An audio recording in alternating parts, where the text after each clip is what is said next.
Hello and welcome to today's press up. This is a straight up continuation of yesterday's press up, and we're going to carry on looking at categories.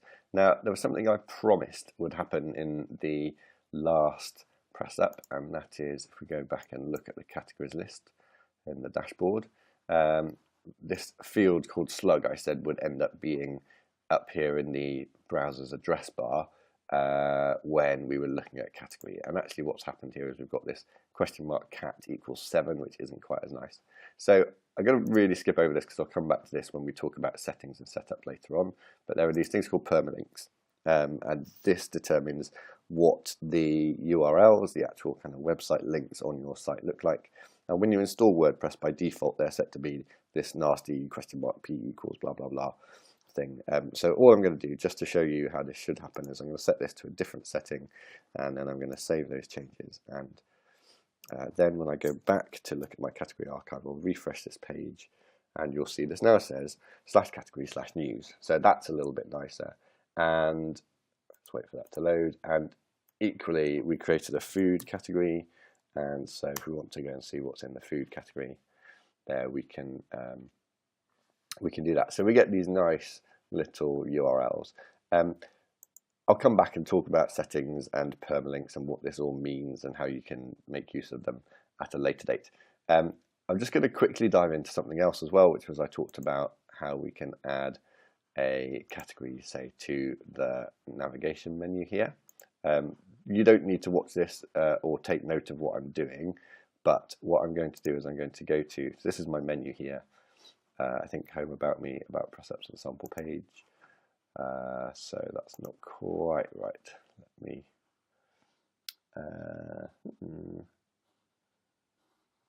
let's create this. You can tell that these are unscripted and highly unprofessional screencasts that I'm making here. But if I just set this to be my menu, then we should find that I get an extra link here that's home. Well, it's home, about me, about press ups and sample page. These are now the things in my menu. And what I'm going to do is I'm going to add my news category to the menu. So this is just to show you how you can use categories a little bit more, and then go and refresh this page again.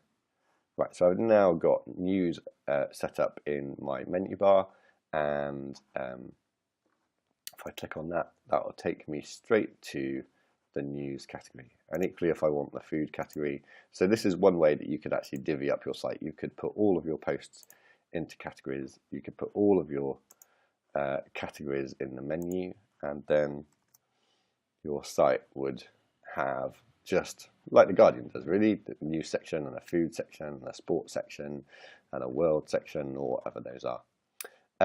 So that's great. So we're now looking at our news archive, and we can really easily get to our archives of different categories from the menus here. I think that's all I will cover for now. Perhaps just a really quick note. Let's go and make another post that you can, a sports news item. Let's just say, for the sake of it, we'll leave the content blank. You can actually add new categories from the category box here. So I don't have a sport category at the moment. I can just type that in, and I can set its parent as well under here. So I can add that category like that. The hierarchical categories are there. I won't go into how they can be useful. I don't think it's useful to kind of know about those right now. But what you could do is you could put sport under news, and you might have, say, lifestyle, and then food would be under lifestyle or something like that. It just allows you to group your categories together. But then how that gets expressed through the theme and the look and feel of your site can vary quite wildly, and it's not necessarily a useful thing to do, especially if you're a beginner with WordPress. So now I've got a sports section. I haven't added that to the menu, but I can go to category/sport, and there we go. So hopefully that's quite a lot of stuff to know about categories and how you can use them and manage them, and use them to split your site into different sections of content and organize your content. Tomorrow we'll look at tags, which are slightly different but kind of the same.